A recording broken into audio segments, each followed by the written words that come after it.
guys.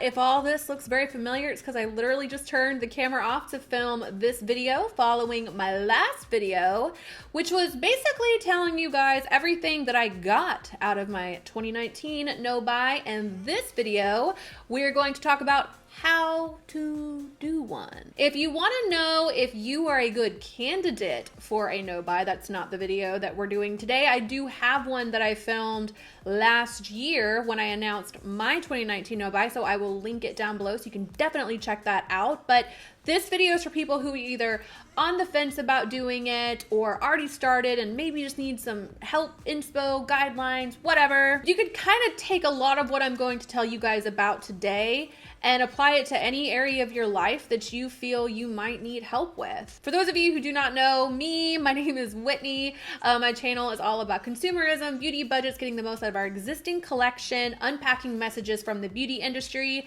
as a whole, and figuring out what, if anything, we can learn from them. If you're not new here, hey, what's up? How's your mom and them? If this is the first time you've seen me in a while because YouTube be playing and you didn't even know I've already posted another video, I have posted another video explaining my absence. It's linked down below.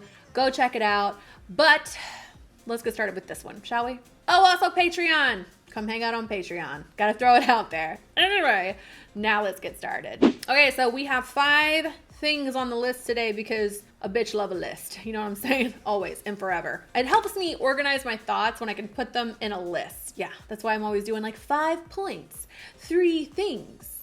I think they're helpful. Let me know. So the first thing that you need to do if you want to go on a makeup no buy or whatever the case may be, you need to get very, very clear about your why. I have talked about this a million times, I feel, last year, but it never stops being true. No matter how many times I bring this point up, you're not gonna make any changes in your life or within yourself unless you are crystal clear on why you are making the changes. But actually, I guess first you might need to get clear on why you were doing the bad thing to begin with. Now, the bad thing could be binge eating, binge drinking, calling that dude back who keeps treating you like absolute garbage and running into his poorly toned arms every chance you get. Whatever the case may be, you're not gonna change anything you are currently doing unless you understand why you started doing it to begin with, and even better yet, why you want to stop. I think it's pretty safe to say that the vast majority of us have a tendency to go through life repeating behaviors that we have just completely stopped questioning.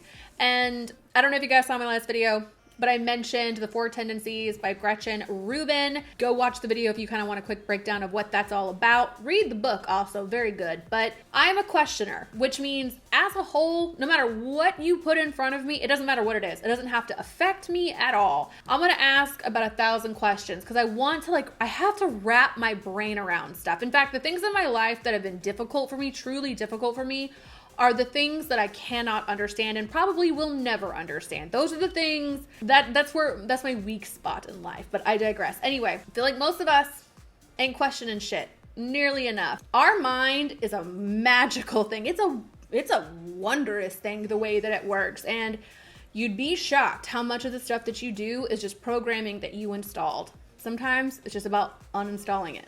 Another big benefit and definitely a huge necessity surrounding getting your why intact is that it's going to help you frame this decision that you're making as not only a choice you are making as opposed to something that's being forced against your will, but it will help it feel less like a punishment. And I'll get into that later, but this is not a punishment. No more than going to the gym and eating right should be viewed as a punishment to you.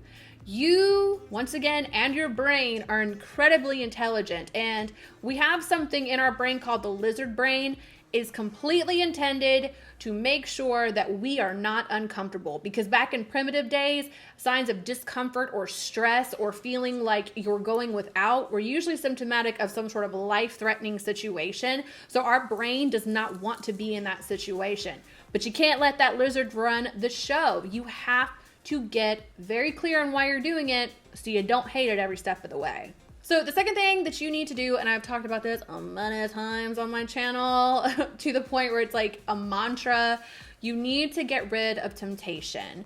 And this if you are considering going on a makeup no-buy, is going to come in the form of curating your social media feeds.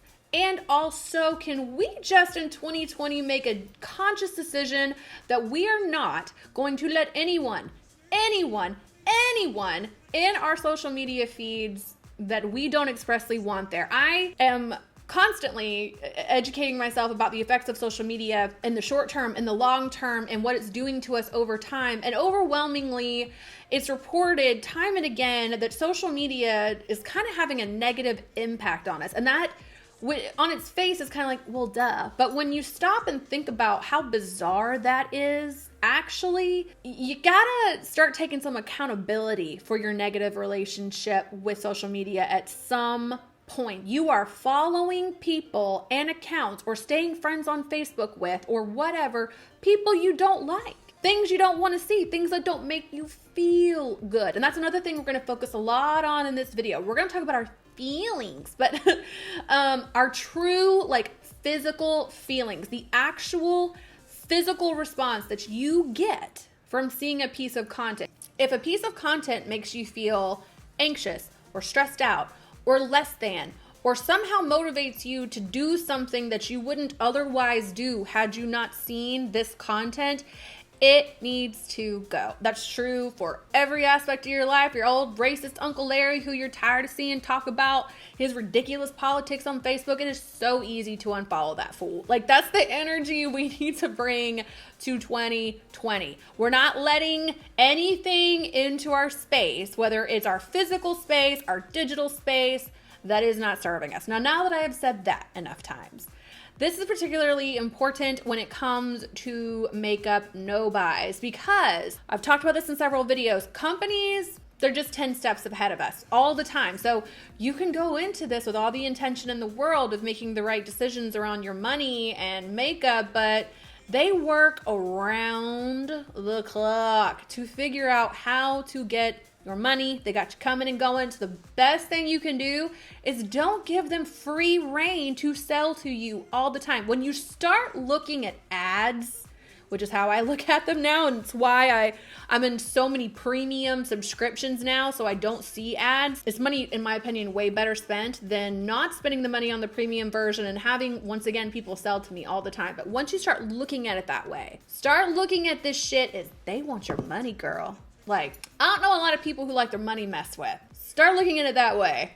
If you start to look at it that way, you'll start to notice it all the time, first of all. But second of all, you're putting the situation in your hands. You're making a conscious decision and then taking action surrounding that.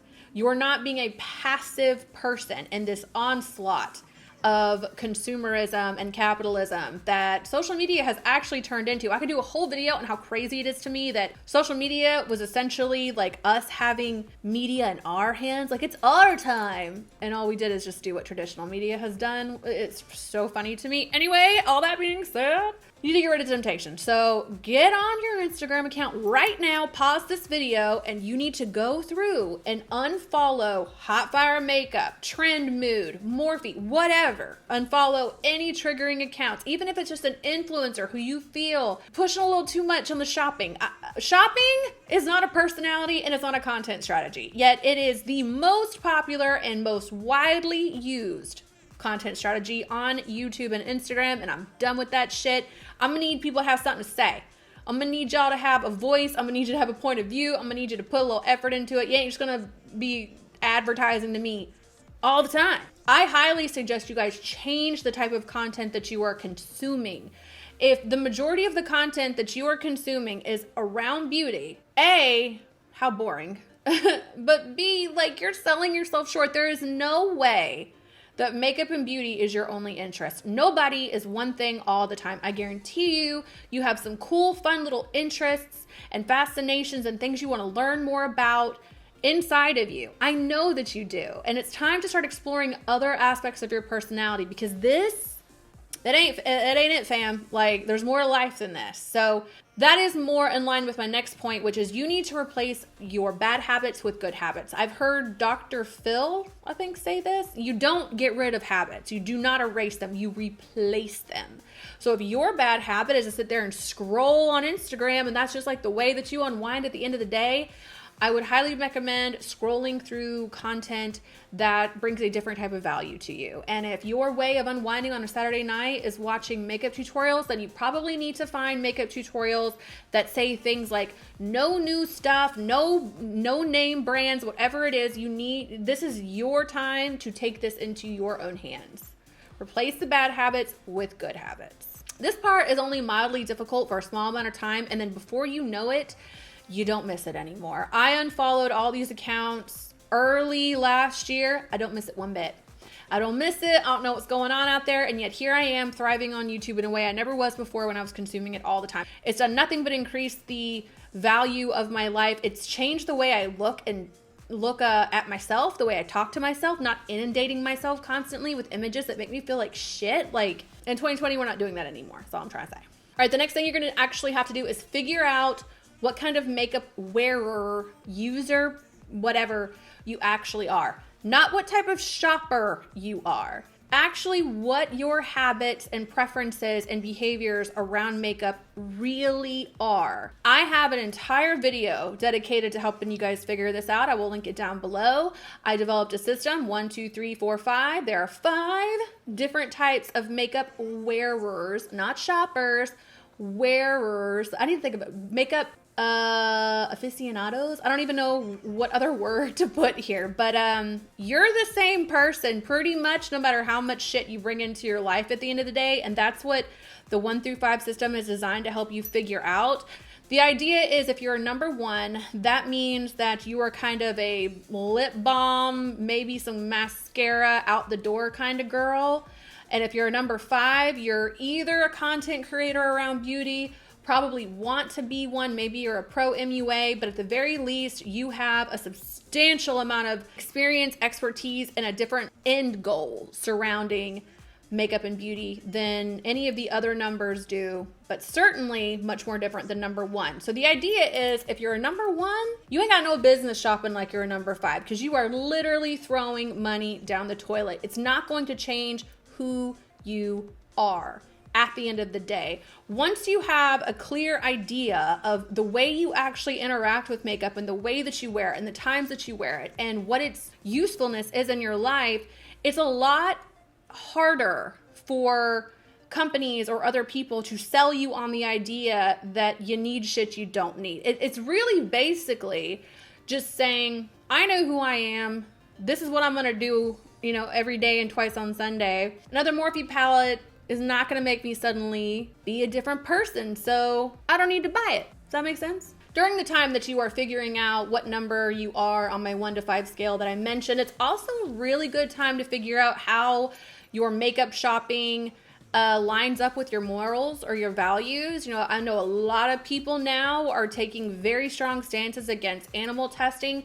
A lot of people are boycotting brands based on the ethics and morals of people that either work in the company or who represent the company, because I think in 2020 we're all very aware that every second of our time and every dollar that we spend is a vote for something. So getting clear with your moral stance and your values surrounding how you spend your money is incredibly important and useful information. Another benefit of the 1 through 5 system, if I do say so myself, is for every number that you have on the scale, I will present to you an alternative way of spending your time and energy in the pursuit of beauty, whatever that means to you. So can't stress watching that video enough. Definitely do so. All right, number 4. The numbers don't lie, so get you some numbers. And the first number that you guys need to get, and it's not a fun number to have, I promise, you need to find out roughly how much money you have already spent on makeup. And depending on who you are and where you are in this journey, that number might be small and reasonable, or it could be out of control like mine was. I did this in a video last year, and I didn't do this as a part of getting ready for the no-buy. It just occurred to me during the no-buy that it'd be cool to find out, but if I could do it all again, I would have got this number way sooner, because even if you do not want to go on a no-buy or anything like that, you need to know where you are in this. It's not going to hurt you. I know we like to not face facts sometimes, but This is money. There's no blurry edges around money. It's hard, cold, and clear, and you need to understand your relationship with it. So what I recommend and what I did in the video, this is a lot of linking to videos. Check them all out. They're amazing.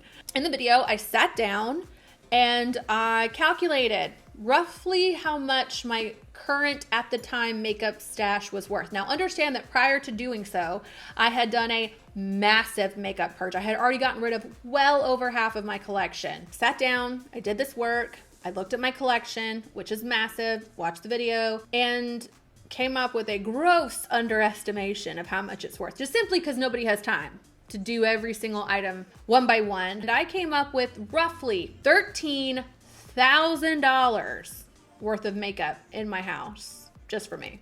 And that's not even considering the amount of money that it costs just to have the makeup, in that the square footage that my vanity takes up, that costs money, and the actual vanity itself costs money. The mirror on the vanity costs money, and all the various types of organizers I have purchased over the years to just contain it cost money. So this is a full-blown investment for me at this point, and it was all for a hill of beans because I got nothing to show for it. Half the shit I don't even like.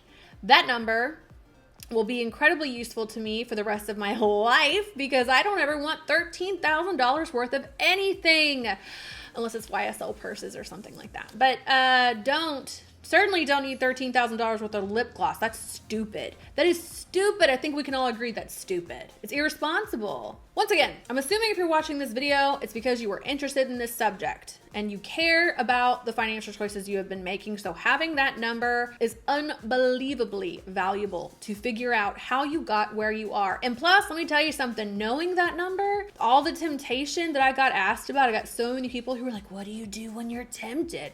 I wasn't. But even if I was tempted to buy makeup, all I had to do was be like, I have $13,000 worth of makeup at home. I don't need one more stitch. I don't need it. I don't wear a portion of what I do have. And buying more of it, once again, is not going to change who I am. It's not going to change my preferences. We have to stop treating makeup advertising and marketing like it's some sort of like a Pied Piper just leading us into Sephora. We have control over this. We gotta get our priorities in check. And knowing how much money you've already spent on this, big wake up call, really great way to do so. I hate the fact that I have shared on the internet so many times how much money I have spent on makeup. I mean, I haven't spent all that. A lot of it's PR. Even still, getting a bunch of PR makes me buying makeup all the more ridiculous, doesn't it? It's kind of funny, right? Like, we have VIB sales and rewards programs and sample boxes and all these ways that companies are making us think that they're saving us money.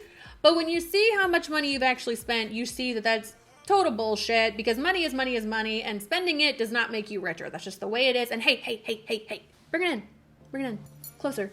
You guys, your financial health is literally almost as important as your financial health. It's that serious, and we do not take it seriously. If you want to quit your job, if you want to get out of a lease with your shitty roommate, if you want to go back to school, all of that requires money. And what did I say a little while ago? Every dollar you spend is a vote. So every dollar you spend on this shit is a vote against what you actually want. So get that number, memorize it, forgive yourself, shit happens, it's fine, but now we're making better choices. And the very last practical tip I will give you is, if you're going to set rules, you need to set rules that work for you, not against you. And why is that? The diet industry, for example, is a multi-billion dollar enterprise. We all know that, and it's been that way for years. Why is that? Well, it's because a diet, which we all know don't work, a diet can come to you and say, hey, trying to lose weight?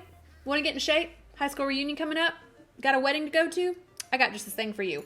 All you're going to do for 12 days is eat hard-boiled eggs and cayenne pepper, and you're going to lose 30 pounds. And then, like, on its face, or when you hear that, you're like, shit, yeah, 30 pounds. That's right about what I'm trying to lose. So we can do this. Eggs and cayenne pepper, hate them both. gonna make it work. So you got rules now that are in service of you ending up at a final destination of some sort, in this case, a 30-pound weight loss. You got rules that do not work for you because you hate eggs and cayenne pepper, and also who can live off of that? Gross. So you're gonna try, you know? You're trying to get to that end goal. That's so shiny and new and exciting to you and seems very tangible before you embark on this. But 3 days of egg farts and cayenne pepper butt burns, I guarantee you're gonna abort mission. And that is why the diet industry is so successful, in terms of dollars and cents, because it's easy to get people to believe some crazy list of rules will get them an end result, even if those rules line up with nothing the individual identifies with at all. And that's what we are not going to do. We are going to put, we're not going to call them rules, we're going to call them guidelines, friendly reminders in place to kind of help us stay on track. You don't want to make this a punishment. I think I said that in my last video. Maybe I said it in this one too. Clearly I filmed 2 in a row. But yeah, for me, for example, the rules were pretty simple. If I ran out of something, I was going to replace it and replace it with the version of that thing I wanted. So this is the Benefit Precisely My Brow pencil. I love it. It's the only brow pencil I've been using for a couple of years, I think. And I have other brow pencils that I've gotten in PR, or I've just picked them up over the years, and I could have run out of this and then went over to my stash and used something I didn't even like for one reason or the other. But I decided against that because what is this not? It's not a punishment. Also, as I said in the beginning of the video, one of the goals here is to figure out what your makeup habits actually are, what products you actually like. So it makes no sense to suffer through using something that you hate, because then all that's going to happen is you're going to get frustrated with it, and then you're going to go to Sephora just to pick the one thing up, and then suddenly all the eyebrow stuff looks pretty good right now too, huh? We're not going to do that. So that was my rule. Pretty much the only rule that I had. I think the other rule I had was like, if something breaks me out or just isn't working anymore, I have nothing else that will make it work, I'm once again not gonna suffer through using shit that I hate. I will go get something. Now, that wasn't an excuse to go buy 20 new concealers or 20 new contour sticks because the one I have isn't quite right. Like, my why is very strong, as in point 1. So I didn't feel tempted to like snowball into an Ulta shopping spree because I had to go pick the one thing I ran out of. You're gonna have to have some accountability. You'll know when you're breaking, we'll call them boundaries, not rules, not guidelines, boundaries. Boundaries are healthy and we should have them with everything in life. You'll know if you're crossing your own boundaries. Only you can know that, but you'll know when you're doing it. Once again, this is not a punishment. Go ahead and don't make it that way for yourself. Don't make it a year if you don't think you're gonna last a month. Take it step at a time. Make this work for you, because here's another thing that's gonna happen if you make it a punishment. You're going to learn jack shit from it. You will. You're not gonna learn where your habits come from. You're not going to learn how to make better decisions. You're not going to learn what you are avoiding by buying so much makeup. Like, this is all symptomatic of something. And if all you're doing is fixating on how much you hate it, like, no real meaningful, important change will come from it. I guarantee you.